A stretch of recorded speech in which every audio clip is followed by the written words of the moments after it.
Hello everyone, so in this video I'll be talking about main and important accountancy terms।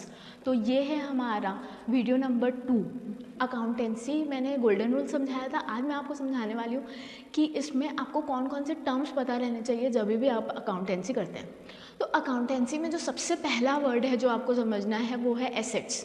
तो assets क्या होते हैं बच्चों? Assets वो चीज़ें होती हैं जो आपको बिजनेस में हेल्प करती हैं। जैसे फॉर एग्जांपल आपके पास कैश है, ठीक है, कैश इन हैंड है, कैश एट बैंक है, फर्नीचर है, मशीनरी है, लैंड है।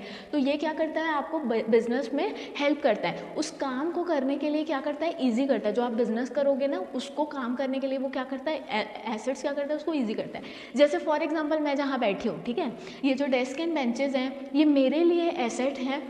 मैं एज अ टीचर जब पढ़ाती हूँ तो मुझे हेल्प करता है, बच्चे इसमें आराम से बैठते हैं और मैं अपना काम अच्छे से कर सकती हूँ।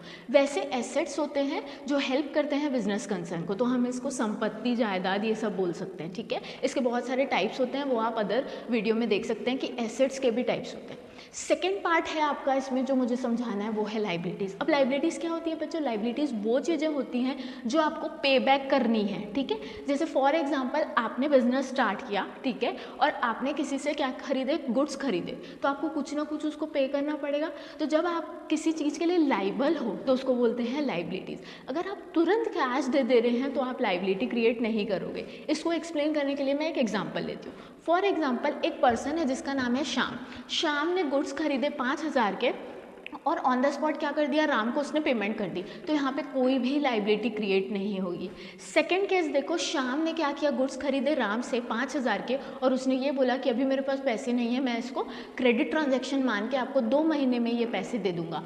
तो इस केस में लाइबिलिटी क्रिएट होगी। मतलब श्याम ने पैसे क्या किए हैं, राम को उधार में दिए हैं, इसीलिए राम लाइबल है श्याम को पैसे देने के लिए। तो आपको ये चीज़ समझ में आई लाइबिलिटीज़ क्या होती है। तो लाइबिलिटीज़ में हम जो एग्जांपल लेते हैं बच्चों, वो लेते हैं क्रेडिटर्स, ठीक है, बैंक लोन लेते हो आप, ये सब लाइबिलिटीज़ हैं। मतलब आपको ये चीज़ें पे करनी पड़ती हैं। तो एसेट्स एंड लाइबिलिटीज़ यही होते हैं, आपको ये पता रहना चाहिए। It is very important in financial accounting. Thank you and have a nice day.